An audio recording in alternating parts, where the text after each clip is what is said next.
So you see already at 12 chain, Quick maths. and then 12 times 25 is dead. What's up guys, WeConversion here with another Dawncaster video. In this video I wanted to show you guys how I normally grind for Fate Shards.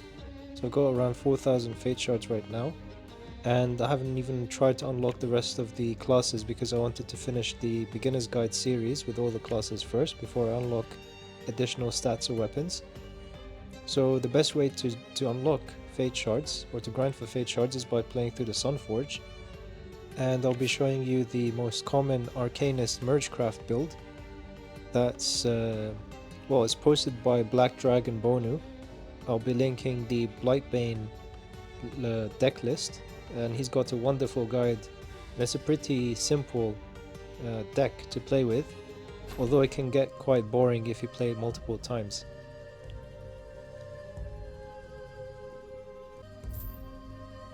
Here we go. So to start off, you want to first make sure that you enable the reroll on the weapons, the first card and the first talent. For Malegnancies, if you're just starting off, I'd suggest to not enable any of them. But some of the safe ones you can enable are Full Moon and Midnight. And whatever you normally feel comfortable with in terms of Malegnancies. But the key thing is to make sure that you only enable the Infinitum card pack extension, because that has the Mergecraft cards, and you can disable all the other DLCs. So let's go into the Sunforge. So with this deck, normally you can get around, I'd say, 350 to 400 Fate Shards every half hour. So pretty decent amount if you want to unlock something really quick. So for the basic weapon, we'll pick the Force Wand because it has chain. Although it's not critical, to be honest, the choice of beginner weapon doesn't really matter. But with the Force Wand, you can make sure that you do some damage in the early game, because the hardest thing with this build is actually the early game once you get started. So we'll pick all 3 intelligence for the stats, and now for the first talent we'll keep re-rolling until we find the Mergecraft, so Amalgamist, and it says whenever you add a card with Mergecraft to your deck, add another copy. And because Mergecraft synergizes with itself, every time you add another copy, it upgrades based on the Mergecraft number. So if it's Mergecraft 1, it will upgrade all copies by 1. If it's 3, it will upgrade them all by 3, etc. So now we'll reroll until we find Stormcast, which is a Mergecraft card, and it scales with the chain.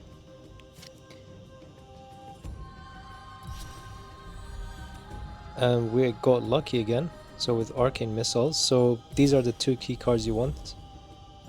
Stormcast and Arcane Missiles. So we'll pick the Arcane Missiles.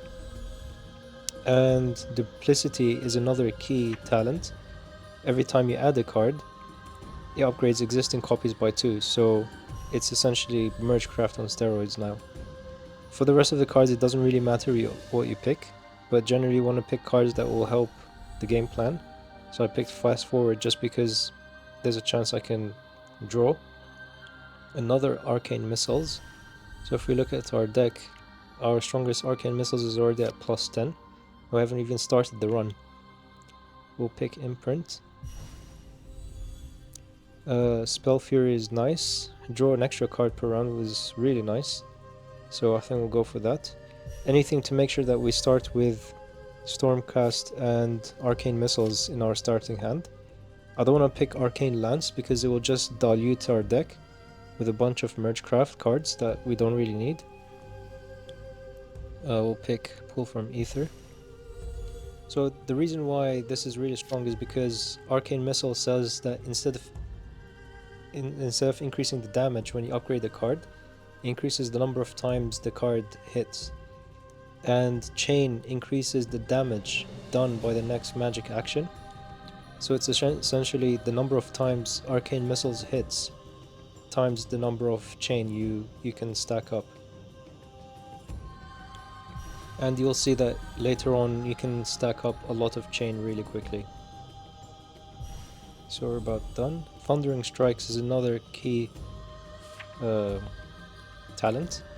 However, we also rolled Craftsman, which upgrades our cards an additional time every time we upgrade. So that will stack quite well. But I'll pick Thundering Strikes. But there's no real difference between the two. We'll pick Arcane Inkwell to get another Mergecraft card. Doesn't really matter, I'll just pick Siphon Magic. And yeah, so this is our deck. We're already at plus 10 Arcane Missiles. And let's start. The only thing with this deck is that if you don't get a good starting hand, you're most likely needing... if you don't get a good starting hand, you need to reroll. And you can reroll the fight.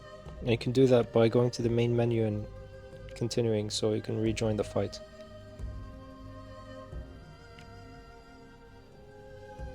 So we'll play the Stormcast. We'll increase our chain, so we're at 5 chain times 5, and it's already dead. So from now on, what we'll do is we'll copy... Oh, let's upgrade our cards. We'll copy Stormcast for now.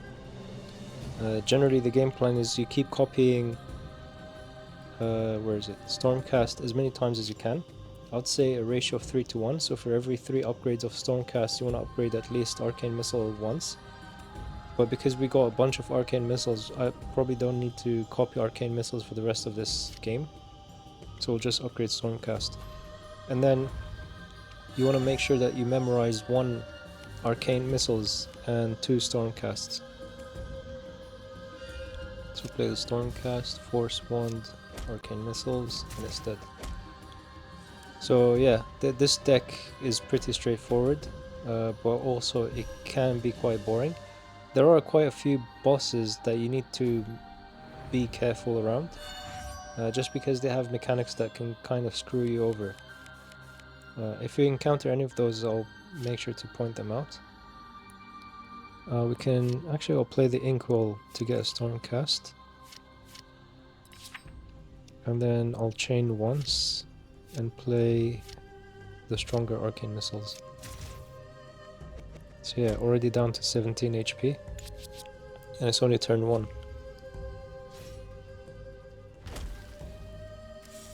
So if you check one of my earlier videos where I showcased Vigorating Strike, so that used to be my favorite way to grind for Fate Shards.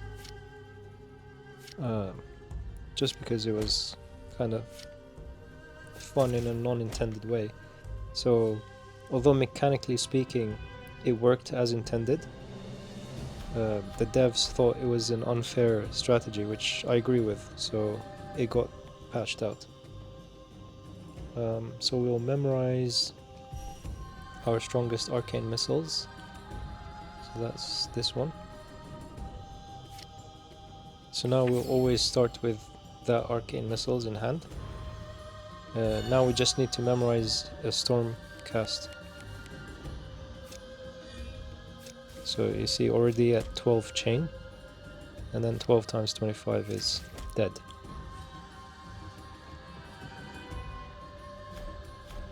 So we're almost done with the first portal. I'll gain a random talent, Fire Immunity. Fire Immunity is actually pretty nice, just because there's quite a few bosses that will just stack a bunch of burn on you, and if it goes wrong it can quickly devolve into you quickly losing the game. Yeah, dead. So at least although this is quite a boring build, it's quite quick to go through all these enemies, and it's the reason why this is the default strat to grinding Fate Shards. So because we didn't gain a Stormcast, I'll show you. I'll have to go back to the main menu, continue. So it's a bit an underhanded way of reshuffling your starting hand.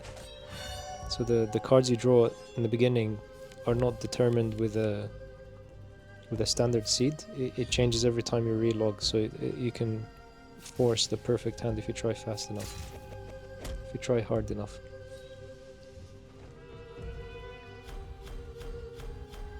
Let's copy a stormcast. So we'll copy the strongest one, so this one. Already at plus 14 for that one, actually plus 15.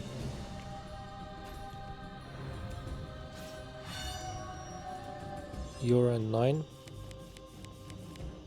and it's the standard.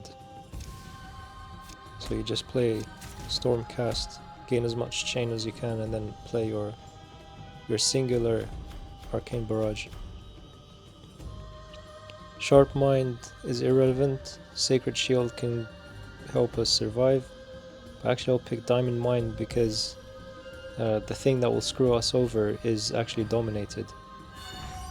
Because it forces you to play cards in a suboptimal way. So 46 chain, and yeah, dead.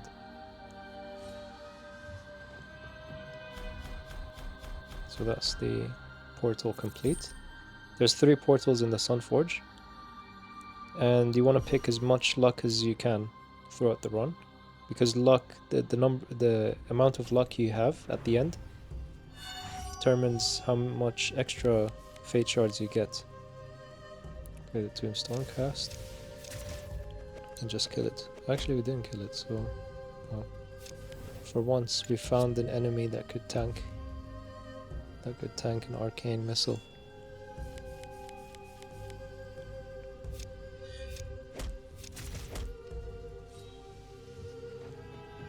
That's the first boss of the portal. We can either upgrade all cards. Well, yeah, let's just do that. Yeah, there's not much thinking needed for this build, so you can just spam chain, so 16 chain, and yeah.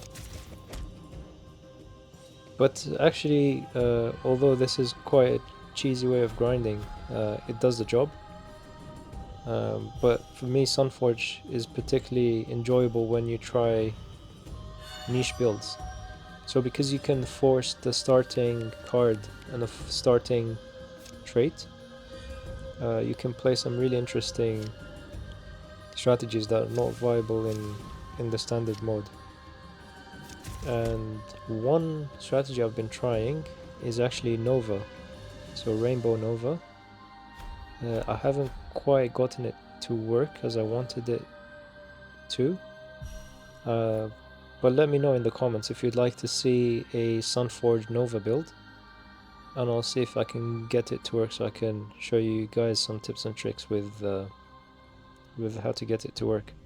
So I found like a couple of ways that can guarantee me to reach the 3rd portal, but the problem with the Nova build is when you reach the spine you deal very little damage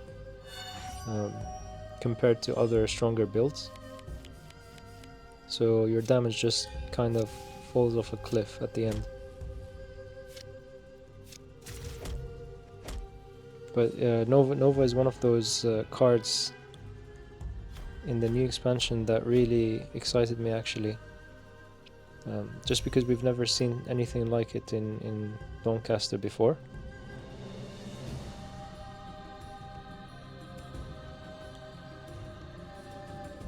So I'll upgrade our strongest arcane missiles, so we're at 20 times.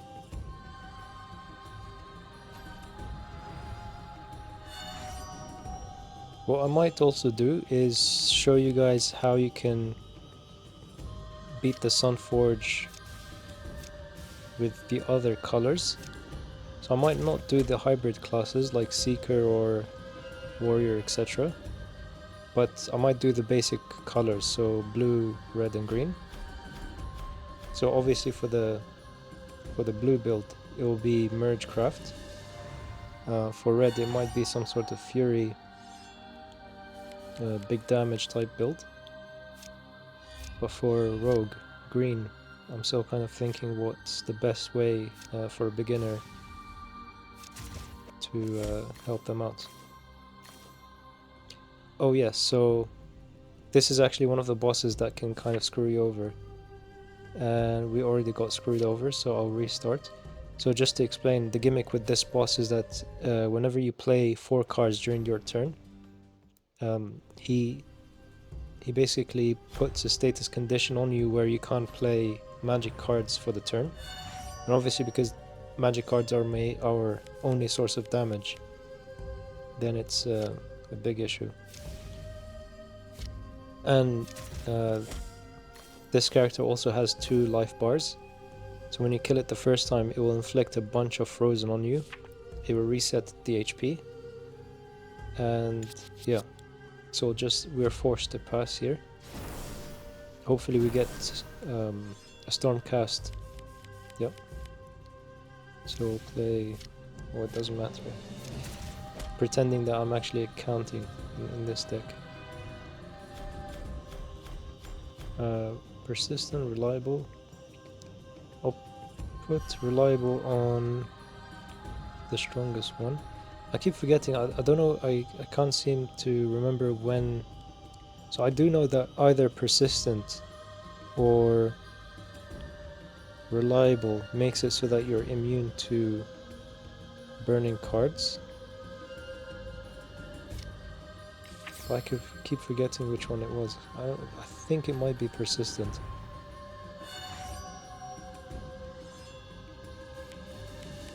So another easy boss. So we're almost done with the second portal. Infusion, Omniscience, Purity. So we already have that talent that makes us immune to a bunch of afflictions.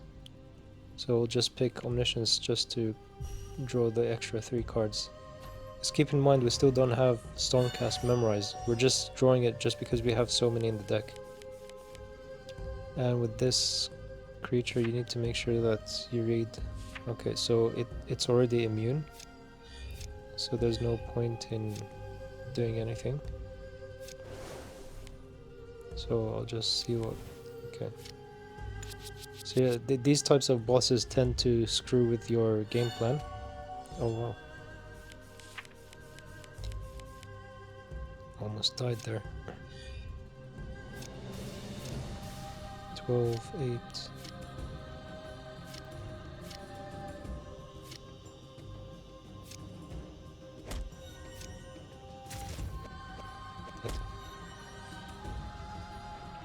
That's the second portal done, so we're already 2/3 completed. Pick the 3 rerolls. So we started with 0 rerolls and now we're at 15. And obviously if you have Malegnancies, then your final score is boosted, and if your final score is higher you gain extra fate shards.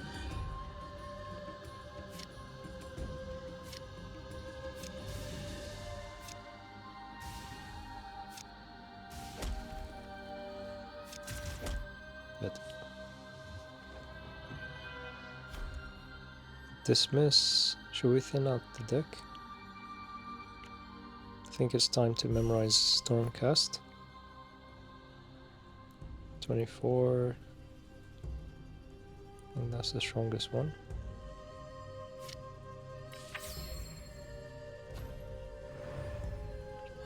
Apex Stalker, so 195 darkness. That's not an issue at all. 43 chain, and it's dead.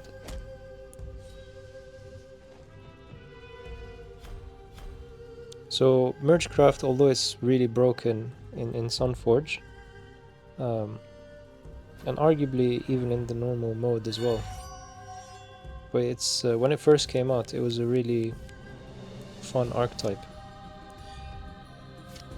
The only reason it's this broken in Sunforge is because you can kind of force the deck in a way.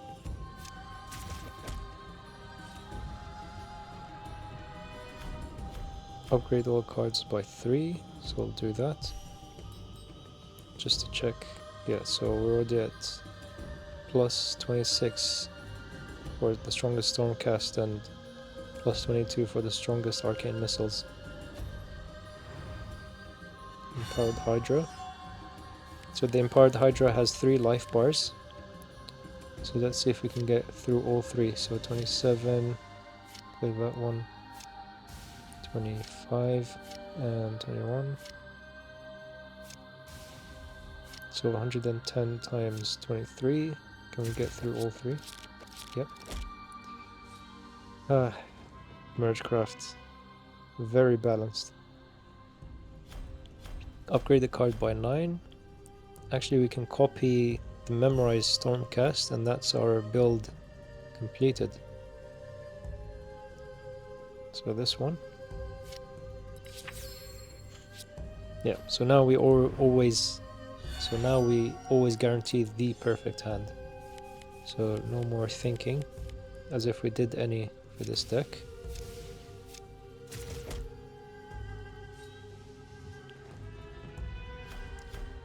Gain 3 rerolls. We're at 21.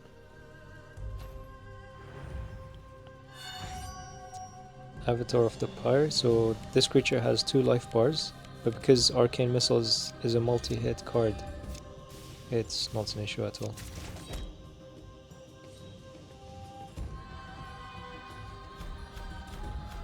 Upgrade all cards in your deck by 3. So this is the second to last fight. So Assault Spear, when it comes to any other archetype, is really annoying to fight against just because of this. So the first 3 hits only deal 1 damage. But with Mergecraft we can just brute force our way through. Because we hit a lot.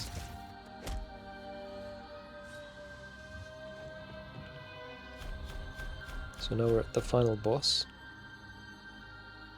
At this point it doesn't matter, we'll just pick Magical Aptitude. And let's fight this. Oh, the Lord of Despair. So I think there might be one more portal left.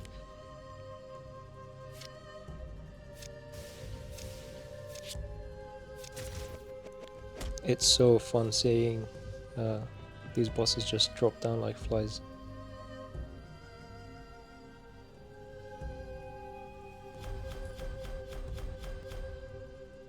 So yeah, okay, this is now the last portal, so it's 3...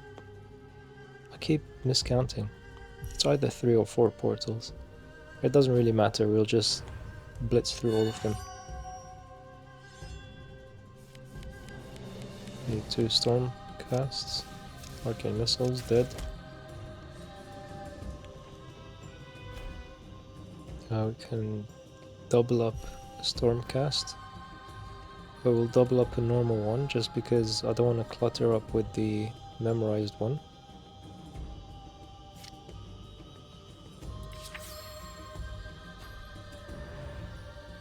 Ancient Colossus.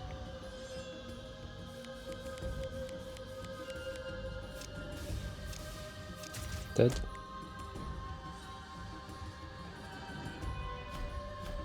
Plus 4 reroll, 31. The 1 is another annoying monster, but because we have Dazed, Diamond Mind. Oh, it's the wrong one. So I thought, yeah, Strong Bones is the one that makes you immune to stunned. So we just need to make sure that you don't get stunned with this fight. Upgrade all cards by 4. Marrow Amalgamation.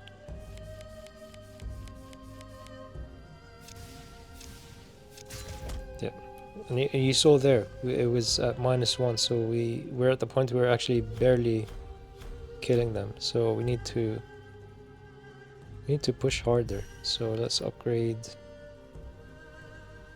Where is it? This Arcane Missiles by... Yeah, so we're at 43 now.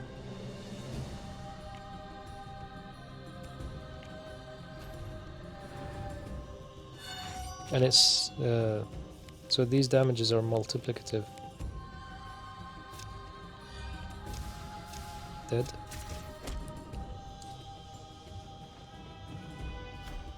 +4 reroll. So we've got 3 bosses left. Dagdahar. Doesn't matter. Dead.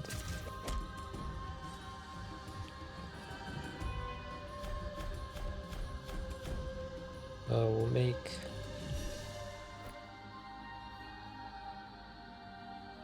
where is it? We'll make this persistent just in case.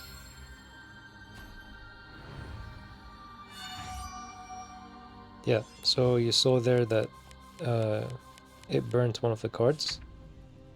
So I think persistent makes it immune to being buried, I mean. So it's the final boss now. We'll just pick Redemption as a failsafe. So the Spine. Spine has 6,666 health. But we have the power of multiplication on our side. So 92 chained times 43. Do we do enough damage? Yep.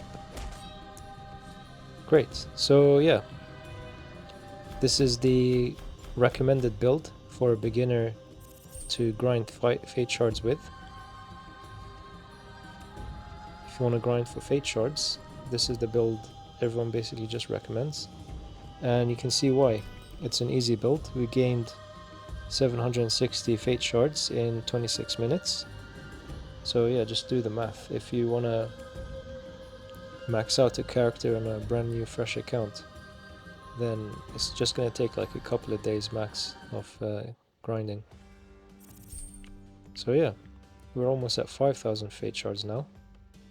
And let me know, is there any class you'd like to see me play the Sunforge with? So I might try, as I mentioned, showing you how to play an easy build to beat the Sunforge with all the colors, so blue, red and green. And then after that I'll resume the beginner series, and as I said, with the rogue. So yeah, thanks for watching guys, and bye bye.